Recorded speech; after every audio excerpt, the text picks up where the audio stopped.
Olá, bem-vindos a mais um episódio do Pia com Elas. Hoje, num formato um pouco diferente, mas é mega especial, porque a gente está com uma convidada, a Isabela, que é psicóloga. Eu vou pedir já para a Isa se apresentar. Mas como vocês já sabem, me conhecem, meu nome é Stephanie Lima, sou médica psiquiatra. E hoje vamos falar de um tema que vai render pano para manga, porque vai ampliar muitas questões, vivências. Mas e aí? A impulsividade é uma coisa somente de adolescente? Ou a gente pode pensar aí na impulsividade em outros cenários? Será, Isa? Será? Vamos conversar um pouquinho sobre isso.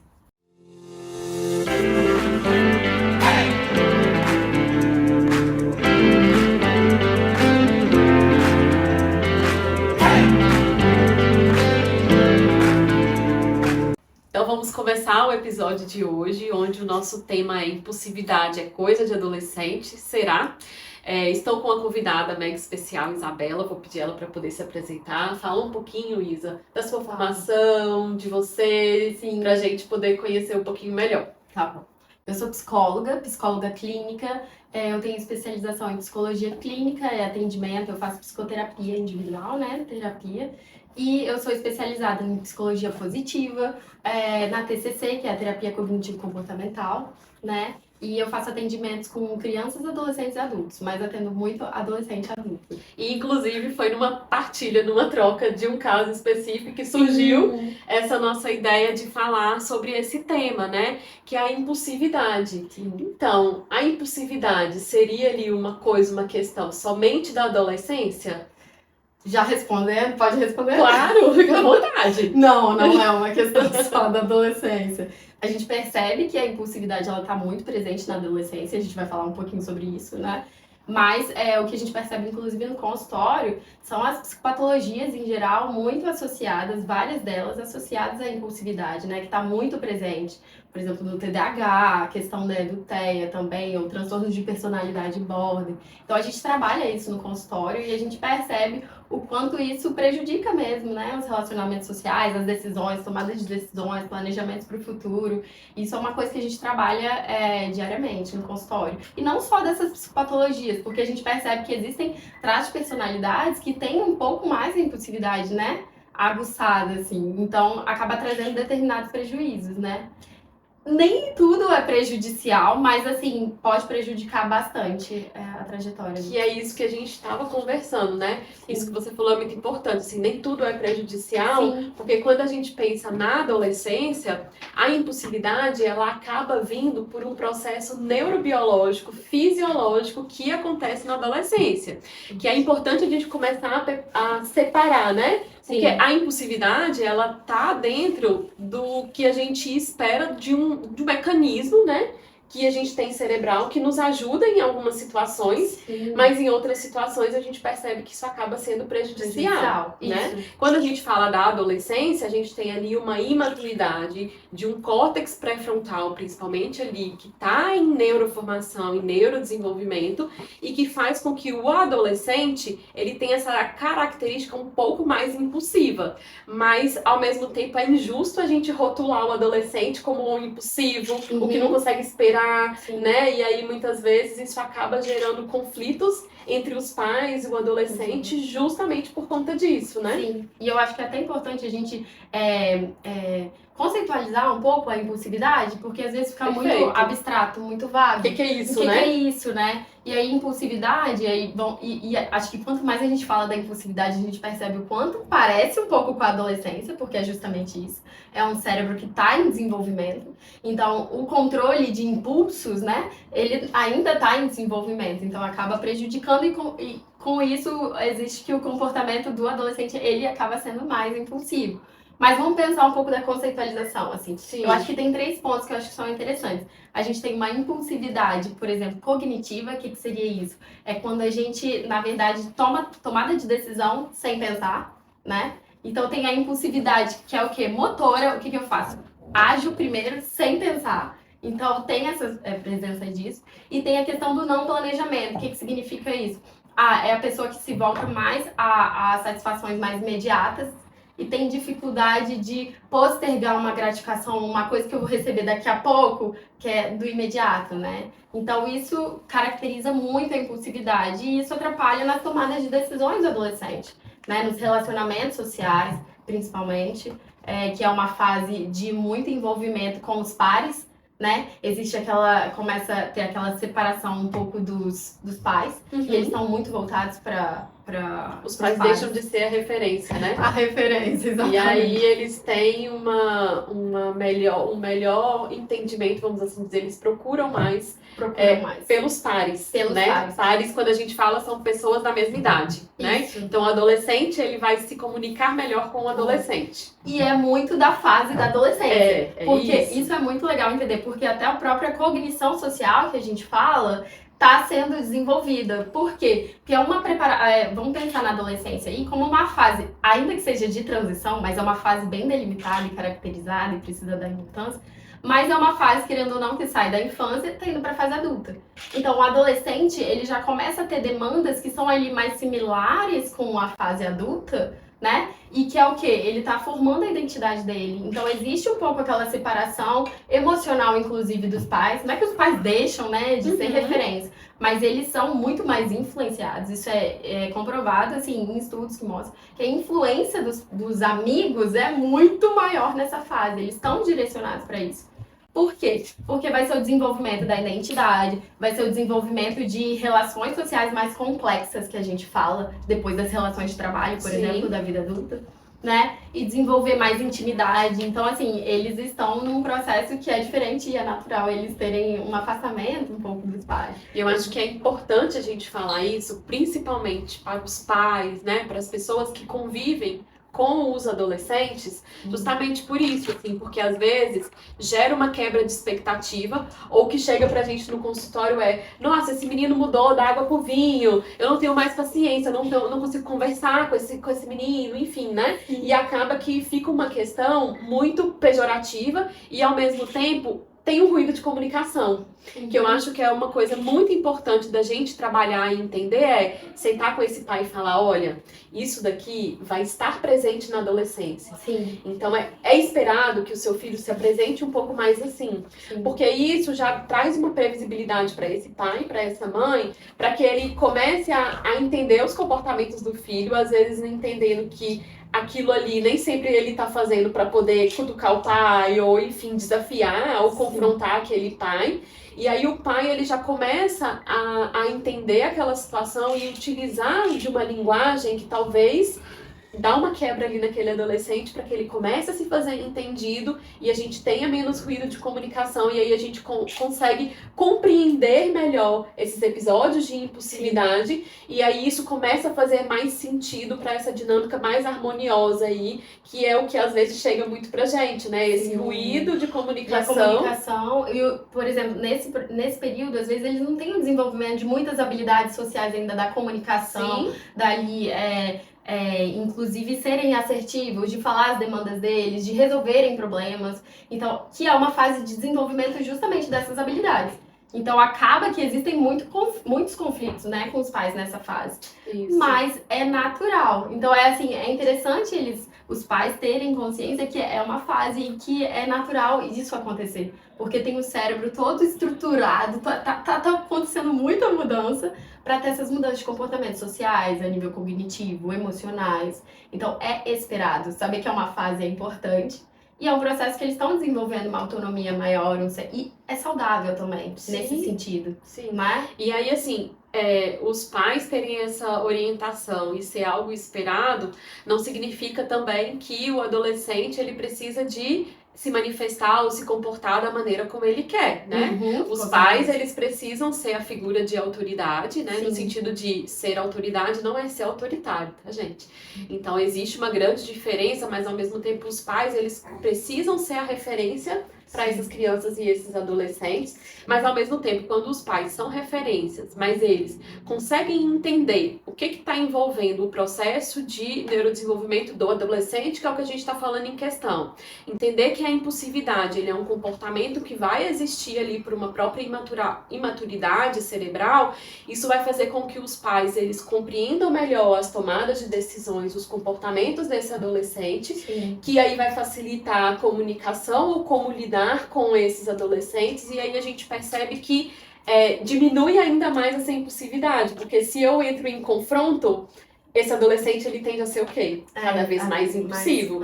E isso aí acaba gerando o quê? Comportamentos inadequados, que gera conflitos familiares. Então, se eu consigo compreender, se eu consigo adotar estratégias para poder lidar melhor, ou entender melhor esse adolescente, eu acabo conseguindo gerar menos disfuncionalidade, vamos assim dizer. Acaba sendo um comportamento que vai apresentar, mas que é aquele comportamento que, hora ou outra, a gente vai perceber que tem um certo prejuízo, mas é aquele prejuízo não tão significativo, vamos assim dizer. Aquele prejuízo fisiológico, né? Sei lá se existe isso, mas assim... não vai acarretar tantos prejuízos. Isso. E eu acho que uma dica que eu achei que é importante para os pais, assim, é escolher as batalhas que vai travar nessa época. O que significa isso? Assim, se você vê que são questões, por exemplo, quer cortar o cabelo, pintar o cabelo, e você vê que não é uma questão que vai afetar a questão de valores, por exemplo, essas questões, assim, mais, às vezes mais significativas de referência dos pais, às vezes escolhe, para não ter conflito desnecessário. Agora, é isso que você falou, os pais continuam sendo referências de valores e isso precisa ser mantido da mesma forma. Isso é uma coisa que eu sempre oriento no Abra Mão. Eu acho que faz muita diferença, faz muita né? Inclusive, essa questão, eu falo muito desenvolver virtudes. Eu acho que comportamentos virtuosos, eles são ótimos, preventivos mesmo para psicopatologias, assim. É muito importante. Por quê? Porque vai desenvolver habilidades sociais. E é o que eu falo na adolescência, assim, o que você puder fazer para colocar o seu filho que vai, assim, estimular habilidades em geral é muito importante. Porque isso tudo é recurso para ele poder lidar com os conflitos que vão aparecer nessa fase. Então, os conflitos, eles vão se tornar mais complexos. Então, vão ter amizades. Quais amizades que eles vão escolher? Eu acho que isso é uma dica importante também. Porque como os pares, eles influenciam muito, você ter amigos, né, ali que tenham valores parecidos com os seus, ou que tenham essas virtudes, isso é muito legal. E aí uma dica para os pais o que é reforço para eles nessa época é muito, assim, estar com os pares, com os amigos. Então, assim, traga os amigos para casa.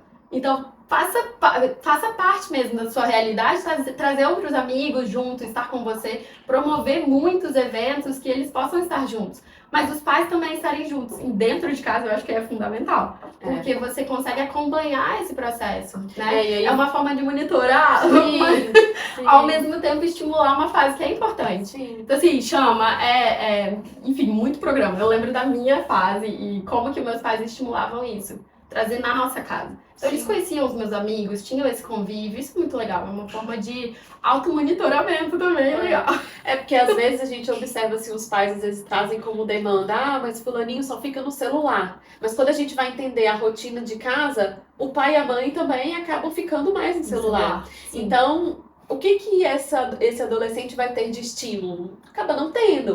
Então, a gente falando muito do celular, porque tela tá aí. Tá com tudo, e a gente percebe que a infância e a adolescência, ela acaba utilizando muito da tela, né? E um dos grandes prejuízos da tela é o que essa criança, esse adolescente perde no neurodesenvolvimento por não estar conseguindo desenvolver outras habilidades, porque ele só tá ali focado em uma mesma atividade por um longo período de tempo, né? E aí esse é o prejuízo maior. Mas a gente tem que entender como é que tá a nossa dinâmica e o nosso comportamento em casa. Porque a gente, enquanto pai, enquanto mãe, a gente é referência, né? É modelo, né? E aí a gente precisa de ter muito esse cuidado, porque uma outra coisa que acaba vindo, pelo menos vem muito pra mim, não sei se você observa, muitas vezes o pai e a mãe traz assim, mas eu falo pra fulaninho, eu explico pra ciclaninho o que precisa, o que não precisa fazer, mas parece que ele não entende. E aí é importante a gente começar a perceber que talvez a fala não é que ela esteja errada, né? Porque a gente, enquanto pai, enquanto mãe, eu tô sentindo isso na pele, né? A culpa vem com tudo. Mas ao mesmo tempo é perceber, olha, eu tô falando, não tá sendo legal. Então isso tá me gerando com que esse adolescente ainda fique muito disfuncional. Então será que existe uma outra forma de falar com esse adolescente que talvez vai causar um impacto positivo, que eu vou conseguir me aproximar dele, que ele vai conseguir me entender ou se fazer entendido? Então, essas questões de comunicação, eu sempre bato muito na tecla, porque eu acho que faz muita diferença. E quando o pai e a mãe, ele tá empoderado, ele tá entendendo do que se espera para aquele processo, daquela faixa etária, isso daí muda muito o cenário que a gente pode esperar, né? Sim, isso diz muito, a gente pode falar de estilos parentais. O que significa isso? Como que a gente pode trazer a disciplina e como que pode ser diferente. Então, assim, não precisa ser autoritário, pode ser mais democrático, mas ainda assim significa o quê? Você mantém as suas convicções, mas a rigidez, isso precisa ser trabalhado, porque é isso que você falou, às vezes quando começa esse embate, acho que nenhum dos dois ganha, na verdade, né? Nem os pais, nem os filhos. Então, assim, quanto mais a gente puder trazer os pais como referência de suporte ali, eu tô aqui te escutando, acolhendo as demandas, não significa que eu vou aceitar tudo, que vai ser permissivo em todas as questões, não é isso. Mas democrático, vamos fazer combinados, o que dá para conciliar, o que não dá para conciliar, mas manter essa comunicação fluida, assim, é super importante, até para eles desenvolverem essas questões emocionais dele. Então, assim, saber que os pais são um porto seguro, que eu posso contar com meu pai, posso conversar, nem tudo vai ser permitido, mas a gente vai poder conversar e dialogar, isso faz toda a diferença para o adolescente. Porque eles continuam sendo como uma referência. Sim. Então, o adolescente sabe, se precisar, poxa, eu posso contar com os meus pais. Lógico, gente, falando no mundo natural, é natural que existam conflitos. E até resolução de conflito entre os pais e filhos é muito importante. Saber pedir desculpa, isso é desenvolver habilidades sociais. Sim. Né? Então, como vai ser resolvido também é muito importante. E a gente não é perfeito. Não, com certeza. Então, a vulnerabilidade existe, a gente vai errar. Eu sempre falo com os pais isso, assim, o importante é a gente reconhecer que aquilo ali não tá legal, saber o momento de pedir ajuda, aceitar essa ajuda, né? Sim. Às vezes partilhar vivências com outros pais, isso é muito rico também. E principalmente profissionais ali, que vão entendendo, qualificados, né? Sim. E isso é muito legal porque esbarra um pouco sobre as questões das nossas emoções enquanto pais. O que eu acho muito interessante no consultório.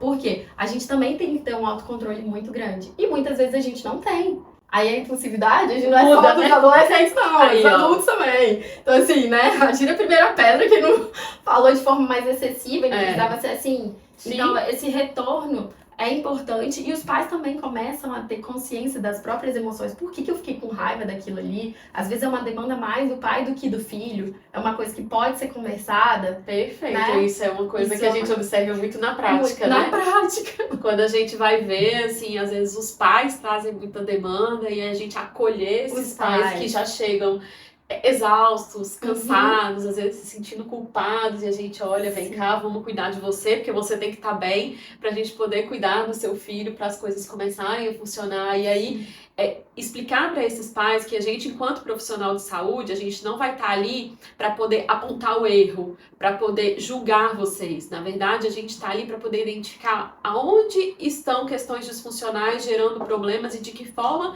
a gente pode atuar.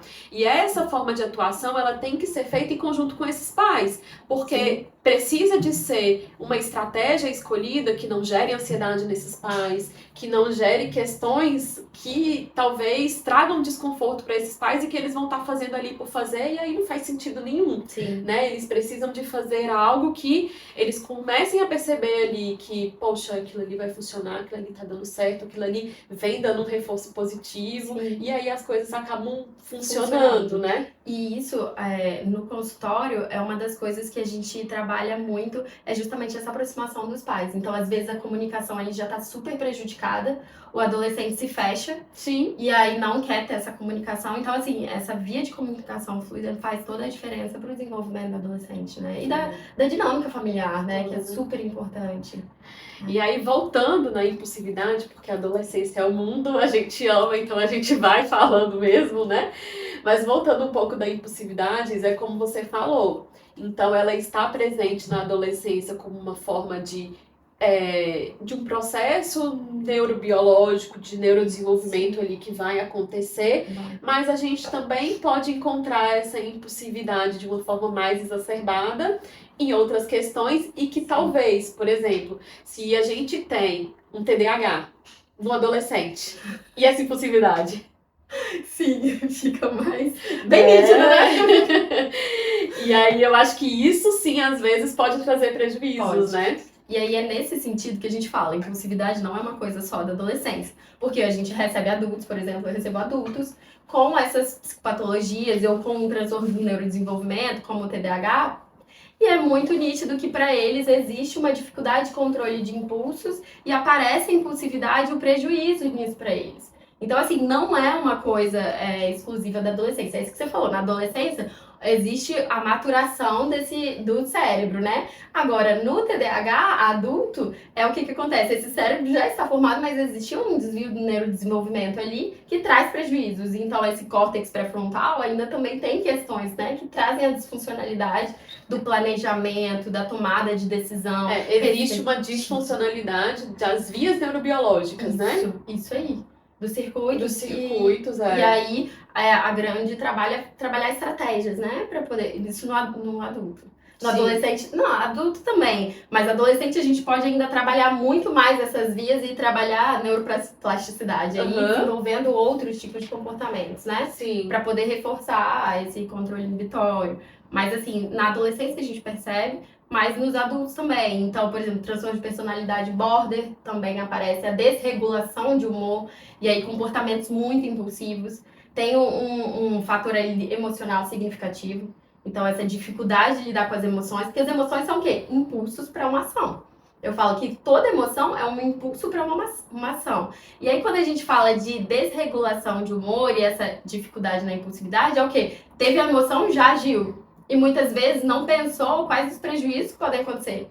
Aí acontece que tem os prejuízos e começa a ter essas perdas de amizade, às vezes perdas de tomada de decisões precipitadas, né? Sim. E aí isso é a disfuncionalidade que a gente fala, né? Sim. Então é aquele comportamento que ele vem ali de forma frequente, de forma intensa, a ponto de trazer prejuízos. E aí é nesse momento que se torna mais disfuncional, que é o momento da gente pedir ajuda, que deixa de ser algo esperado, talvez, né? Para algo que está trazendo ali prejuízos. Então, a gente tem o transtorno de personalidade border, como borderline, né? Como Isa falou. A gente tem o TDAH. No autismo, a gente também tem, né? Isso, exatamente. E aí eu tenho pacientes que a gente trabalha muito essa questão da desregulação de humor, da impulsividade, o trabalho das crises, manejo de crises, como que eu vou fazer isso? E você percebe uma diferença muito legal, isso no adulto também. No adulto, assim, no adolescente, porque a gente fala 25 anos, né? Então, essa faixa etária de 20, 21, 22, quando tem essas questões do TDAH, aí afetam muito. Por quê? Porque já vem demandas de adulto. Então, decidir o que eu vou fazer aí como um trabalho, né? As relações elas também começam a ser mais de trabalho. O que eu vou fazer, né? A via continua sendo a mesma, mas mudam os cenários, né? Exatamente, e aí eles tornam mais complexos, né? É exatamente isso. A vida vai exigindo mais isso da gente, né? E aí as responsabilidades, né? Sim. Então aí realmente os pais deixam de estar nessa figura de tutor. Eles estão ali como suporte. Sim. Mas aí vai ter muito claro a tomada de decisão e as consequências. Então fica muito claro os prejuízos que ele tem quando ele tem dificuldade de controlar esse impulso. Ou é o falar sem pensar, ou é muitas vezes agir, tomar decisões que depois vão trazer prejuízos muito grandes, né? Principalmente essa do ligar e falar. E às vezes acontece os conflitos entre os amigos também, a forma de resolver. Se frustra, se arrepende e já fez. Então é o que a gente estava conversando, né? A impulsividade, ela tá bem diretamente relacionada, vamos assim dizer, à desregulação emocional, ao controle né? de impulsos. Porque quando a gente fala de impulsividade, eu acho que não tem como a gente falar de controle inibitório. O que seria? Esse controle... O freio. Que todo mundo tem essa questão da autocontrole mesmo, né? Então, isso daí fica prejudicado. Nossa, e aí, isso no TDAH é significativo, bem né? significativo. E aí traz muito prejuízo mesmo, assim, no dia a dia, né? No cotidiano. Tanto é que quando a gente trata de forma eficaz e que aquilo ali começa a fazer sentido, Sim. o que os pacientes trazem é uma diferença, assim, de vida, de qualidade de vida gigantesca, assim, porque às vezes é uma tomada de decisão precipitada, a gente sabe que questões, né, do TDAH, do neurodesenvolvimento, e aí envolvendo um pouco o controle inibitório e impulsividade não tratado no TDAH, aumenta o risco de abuso por substâncias, de se colocar em situações mais de risco, de envolver mais em acidente de trânsito. Isso. Agora a gente já tem no DSM o uso, né, o transtorno por uso de tecnologias, né? Sim. Esqueci agora o termo, mas enfim, já entrou no DSM, que é o uso patológico mesmo. De tecnologias que geram vício. Então, assim, são questões que a gente precisa de ficar atentos, assim, e de saber o momento de atuar, de pedir ajuda, porque isso gera inúmeras consequências. E aí isso a gente está falando muito de controle inibitório, mas a gente também pode atuar no humor. Então, se a gente tem um transtorno de personalidade borderline, é uma pessoa que tem uma característica muito mais impulsiva, mas ao mesmo tempo, por ela ter conflitos muito grandes, dificuldade de relacionamentos longos, de elos, os elos são muito frágeis, então ela acaba tendo um sentimento mais de solidão, de se sentir mais sozinha, o vazio, a baixa autoestima, que gera o quê? Transtornos ansiosos, transtornos depressivos. Exatamente. Então, assim, se a gente não atua na base, as comorbidades, a gente sabe que psiquiatria, né? E na verdade nunca aparece, é muito raro aparecer uma coisa só, né? Uma coisa vai puxando a outra, né? Isso. Então, se a gente consegue atuar, que é o que a gente estava conversando nos bastidores, né? Nessa infância, nessa adolescência, psicoeducando esses pais, fazendo esses pais entenderem, ó, isso é esperado, isso aqui não é, isso aqui já passou um pouquinho do limite, vamos atuar. Isso aqui a gente vai precisar de um tratamento, é um tratamento medicamentoso, não é? A gente vai precisar do psicólogo, a gente vai precisar de outro profissional.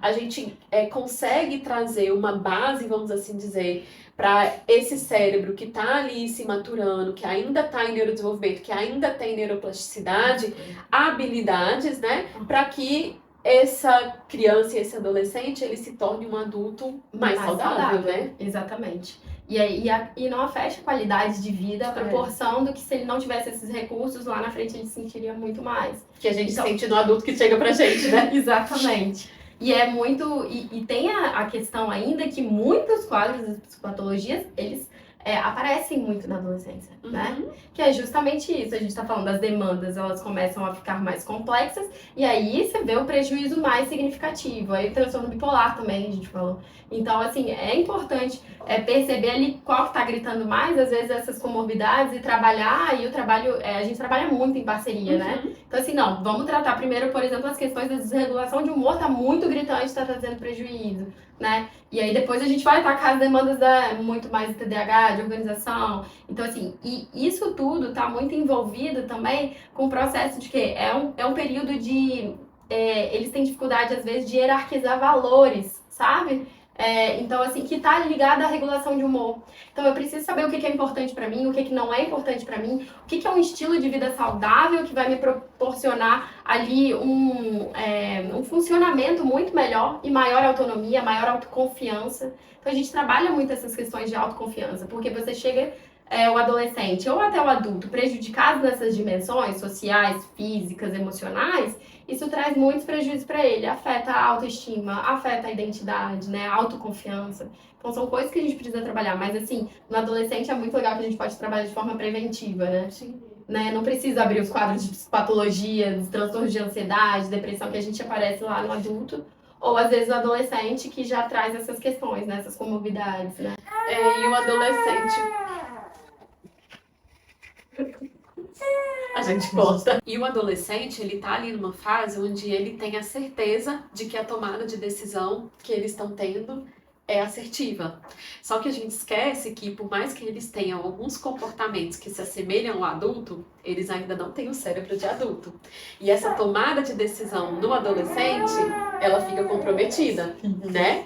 E aí é importante a gente, enquanto pai e enquanto cuidador, estar ali...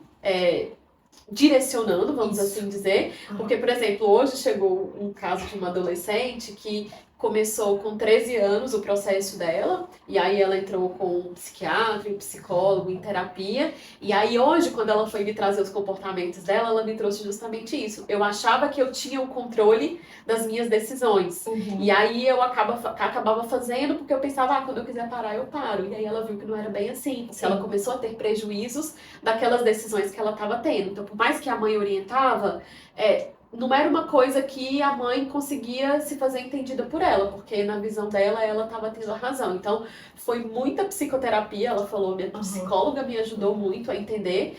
Os anos foram se passando, então a gente teve ali esse processo de amadurecimento, onde ela chegou com 17 para 18 anos, então tem ainda um processo maturacional, mas já muita coisa já foi sedimentada. Então você já vê que ela já traz um autoconhecimento das emoções, um gerenciamento melhor dessas emoções, e que assim, a hora que eu vi, eu falei, nossa, é tão lindo de ver, né, o que a gente estuda e acontecendo, e ela trazendo isso, eu achei tão rico, assim, sabe? Sim, isso é muito legal, porque, é justamente isso, eu acho que o papel dos pais é muito legal, eles ajudarem, como para eles é muito difícil controlar esses impulsos, muitas questões, justamente pela imaturidade, mas ao mesmo tempo ter uma organização até de rotina, de atividades, isso é super importante. Hábitos saudáveis. Então eles muitas vezes vão querer ultrapassar aí os horários de dormir, vai querer dormir lá. Isso é muito comum, né? Querer dormir lá 1h da manhã, ficar em telas. Então eu acho que esse auxílio dos pais é muito importante. Ter um hábito saudável mesmo. Então assim, alguns combinados. Olha, depois de tal horário, a gente vai tirar, não dá. Tentar o máximo, por exemplo, essa questão da alimentação também, alimentações mais saudáveis, os horários regulares, são coisas básicas, mas que influenciam muito, inclusive, em regulação de humor. E aí, como eles têm dificuldade de gestão, de autogerenciamento, demais, né? Então, assim, os pais, eles podem estar nisso aí, que faz toda a diferença. Então, assim, os pais, eles não deixam de ter autoridade, né?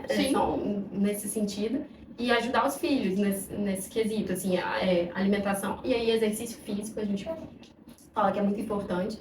E tem se mostrado cada vez mais, E aí, uma dica legal o quanto você puder tirar realmente seu filho da tela e você poder desenvolver as habilidades sociais dele, exponha ele a esportes, a ambientes coletivos, né, e aí grupos, né, em variadas atividades, assim, adolescente, eu falo assim, às vezes tem que ter muita atividade, tem que gastar energia tem que ser bem direcionada, entendeu? Então, assim, às vezes faz vista grossa, ser mais pão duro em comprar coisas que talvez não vão ser tão interessantes para o desenvolvimento deles, às vezes jogos, muita tecnologia, às vezes uma coisa mais violenta, né, essas questões assim, não estimular muito isso. E quando você perceber que seu filho ele tá interessado em alguma coisa, tocar violão, aprender novas línguas, estimula esse desenvolvimento que é fundamental. É prevenção. Sim. Prevenção mesmo. E eu ia te perguntar isso, assim, quais as estratégias, o que a gente poderia falar para os pais para eles, enfim, colocarem no dia a dia, ou de que forma conseguir lidar melhor com esse grau de impulsividade. Que eu sei que não é fácil, a gente tá falando aqui, né? Mas a gente sabe que no dia a dia não é fácil, vai ter hora que a gente vai conseguir, vai ter hora que a gente não vai conseguir mesmo. Então, uma dica que eu sempre falo pros pais é que você percebeu que você tá tendo dificuldade de lidar ou de gerenciar com os adolescentes nesse momento, na hora sai, vai respirar, sai daquele ambiente, não entre em confronto com ele ali não. E aí depois, quando você estiver emocionalmente bem, você procura esse adolescente, tenta, olha, você lembra daquele dia? Eu percebi que você ficou daquela forma, o que aconteceu? Tem alguma coisa que a gente pode fazer ali para poder tentar te auxiliar, né? Então, dá esse respiro antes, se você perceber que você não tá bem, é uma sugestão que eu sempre trago, assim, pros pais. Porque não vai adiantar, né? Então é importante ter consciência disso. A decisão, se for ali no calor da emoção, não vai funcionar. Né? Porque, querendo ou não, eles têm uma autonomia e fica difícil você conseguir manejar isso. Se não fizer na frente, vai fazer quando não estiver perto. Sim. Então, assim, a instrução é muito importante. Eu acho que a presença é muito importante. Desenvolver cada vez mais esse vínculo, fortalecer esse vínculo em família. Então, assim, momentos em família juntos mesmo. Então, a hora do almoço é a hora do almoço, nada de celular, vão ficar juntos. E os pais estarem atentos a isso como sendo uma fase importantíssima. Por mais que eles vão falar que não querem. Mas, assim, isso não pode deixar de lado o que são coisas importantes para eles, né? Sim. Tem coisas que eles não têm consciência disso. Aí o processo da psicoterapia que eu acho legal, porque eles têm essa tomada de consciência. Então, assim, eles sabem que, nossa, aquilo que meu pai falava, aquilo faz sentido, é importante para mim. Então, eu vejo esse movimento no consultório, exatamente. O que significa isso? Acaba que uma outra pessoa falando a mesma coisa que você está falando vai surtir um baita efeito. Mas então, pra eles, é uma pessoa que tem autoridade naquele assunto, né? Não é o teu pai que está falando porque não sabe, assim. O pai até pode saber, pode estudar, enfim. Mas pra eles tem uma pessoa que eles já construíram um vínculo, a gente não consegue isso no primeiro momento, né? Então a gente precisa de ter essa construção de vínculo, tem que rolar ali um rapó legal, né? E ao mesmo tempo, hoje uma mãe de uma paciente falou isso comigo, assim, eu tava dando orientações sobre higiene do sono, que essa rotina da noite, assim, é bem importante. E aí, quando eu trouxe, eu falei, não, mas a gente já conversou, a gente já pactuou algumas coisas. Aí ela falou assim, Stephanie, mas eu posso falar a mesma coisa, mas vindo de você, eu tenho certeza que agora ela vai cumprir, porque, né, a mãe falando não adianta, não. Mas você reforçando, agora vai, né? E até é bom saber que é natural, é esperado que os pais tenham, as outras pessoas tenham, né, uma influência maior. Então, assim, ele tá cercado também de adultos que tenham sejam figura de autoridade, mas que são boas referências, modelos de boa referência. Acho que faz muito, muito sentido, assim, nessa época, né? Então, de dicas que a gente poderia dar, né? Então, é sempre trazer essa visão para os pais, né? Trazer orientação para esses pais para que eles possam entender, saber o momento desses pais também pedirem ajuda. Ao mesmo tempo, os pais estarem mais presentes nesse meio, no sentido de se fazerem presentes, de não só estar enquanto figura, mas mais participativos dentro do que eles aceitarem, dentro do que for possível, porque eles também vão ter algumas restrições e tal, ok, se for dentro do que vocês, enquanto pais, entenderem que faz sentido, né? Que é isso, ver qual briga aí que vale a pena comprar, ser comprada, né? Estimular muita atividade física, a alimentação, a gente sabe que influencia muito, né? Sim. O que mais? Sono, né? Falou a alimentação também, porque acaba querendo pegar fast food, muita coisa. Pode ter os combinados quando vai ter, mas eles gostam de trocar muito a refeição. Isso é bem ruim também. Então, os pais estarem auxiliando também nisso. Os horários de sono eu vejo que perturba bastante. E, inclusive, o que acontece? Às vezes os pais eles dão muita liberdade e aí o próprio adolescente começa a perceber que ele não consegue sustentar as coisas que ele mesmo entende como sendo importantes. E aí ele se frustra, né? E aí ele se frustra muito. Então, acho que culpado. Então, acho que é muito importante os pais terem consciência de quando é necessário pedir ajuda. E a ajuda dessa equipe especializada faz muita diferença. E o trabalho é em equipe. A gente chama os pais para estarem presentes e é para serem aliados também, né? Às vezes tem um imaginário social de que vai afastar e aí o adolescente vai ficar... Não, muito pelo contrário. Os pais são fundamentais para o processo de desenvolvimento dos adolescentes, né? Então, acho que foram essas dicas. Acho que escolher batalhas que você vai travar, as questões dos horários, coisas que são importantes. A rotina é importante pra gente em qualquer momento da vida, né? Imagina na adolescência. Então é isso, gente. Hoje a gente quis falar um pouquinho sobre esse mundo da impulsividade. Exploramos bem aí a adolescência, mas a gente viu que, para além da adolescência, a gente tem diversas outras questões que envolvem a impulsividade, que está totalmente relacionada a controle inibitório, gerenciamento de emoções. Então, percebe que uma coisa leva a outra, e se a gente não tem essa base muito bem estruturada, a gente acaba desorganizando e tendo outras consequências que poderiam sim ter sido evitadas, né? Com certeza. Mas observando e percebendo que está muito disfuncional, que vocês já tentaram de tudo, a escola, enfim, buscar ajuda mesmo, assim, de saber o momento de pedir ajuda. E pedir ajuda não é sinônimo de fraqueza, não é sinônimo eu não consegui, não, é sinônimo de que significa, na verdade, que eu tô percebendo que não tá legal e a gente consegue atuar e potencializar isso daí de uma forma bem legal, né, Isa? Com certeza, eu acho que é isso mesmo. É sinal de força, na verdade, sinal de autoconsciência mesmo. Quando pedir ajuda é muito importante. Saber pedir ajuda difícil, né? É uma habilidade importante, inclusive social, né? Então, às vezes é difícil, mas pra dinâmica familiar todo mundo ganha, né? Só tem a ganhar, eu acho. Ai, mas é isso, foi ótimo, adorei nosso bate-papo. Tomara que vocês também tenham gostado, que sirvam aí de alguns insights, né? Que se surgir alguma dúvida, vocês podem mandar aí no comentário, que Isa também vai estar disponível para poder responder vocês. E vamos finalizar, né? Porque uma coisa puxa a outra. Não é só a gente não sai daqui. Mas é isso, pessoal. Até o nosso próximo episódio.